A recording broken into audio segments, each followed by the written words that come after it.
सध्या मराठी वाहिनीवर TRP साठी चांगली चढाओढ पाहायला मिळत आहे. काही दिवसापूर्वीच स्टार प्रवाह वाहिनीने तब्बल 8 नवीन कार्यक्रमांची घोषणा केली आणि त्यामध्ये मी कात टाकली ही मालिकाही सामील आहे.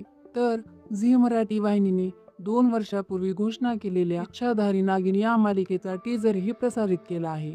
या दोन्ही मालिकांमध्ये नागिन हा एक कॉमन फॅक्टर आहे. झी मराठी वाहिनीने पहिल्यांदा 2024 मध्ये इच्छाधारी नागिन या मालिकेची घोषणा केली. त्यानंतर मार्च 2025 मध्ये या मालिकेचा एक प्रोमो प्रेक्षकांच्या भेटीस आला. परंतु त्यानंतर या मालिकेबद्दल काहीच अपडेट नसल्यामुळे ही मालिका सुरू होणार की नाही अशी शंका प्रेक्षकांच्या मनात निर्माण झाली होती. अखेर काही दिवसापूर्वी या मालिकेच्या सेटवरती मुहूर्त पूजा झाल्याचे फोटो सोशल मीडियावरती चांगलेच व्हायरल झाले आणि परत एकदा या मालिकेची चर्चा सुरू झाली.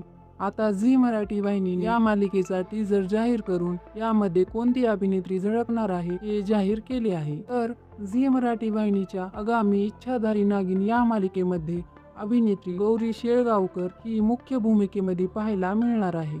अभिनेत्री गौरी शेळगावकरने अनेक हिंदी मालिकांमध्ये काम केले आहे. आता ती मराठी पडद्यावर इच्छाधारी नागिनच्या रूपामध्ये झळकणार आहे. तसेच या मालिकेमध्ये आणखी कोणते कलाकार झळकणार आहेत याबद्दल झी मराठी वाहिनीने आणखी जाहीर केले नाहीये. लवकरच त्याबद्दलची ही घोषणा होईल. तसेच ही मालिका नेमकी कधी येणार आहे आणि कोणत्या स्लॉटवरती येणार आहे याबद्दलही आणखी काही जाहीर झाले नाहीये.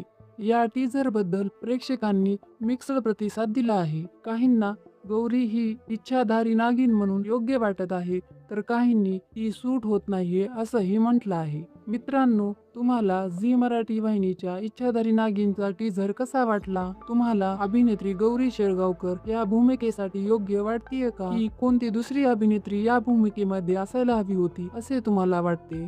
तसेच ही मालिका कोणत्या वेळेला यायला हवी असे तुम्हाला वाटते? या सर्वांवरच्या तुमच्या प्रतिक्रिया कमेंट्स मध्ये नक्की कळवा आणि अशाच नवीन अपडेटसाठी आपल्या मराठी झोन चॅनलला सबस्क्राईब करायला विसरू नका. धन्यवाद.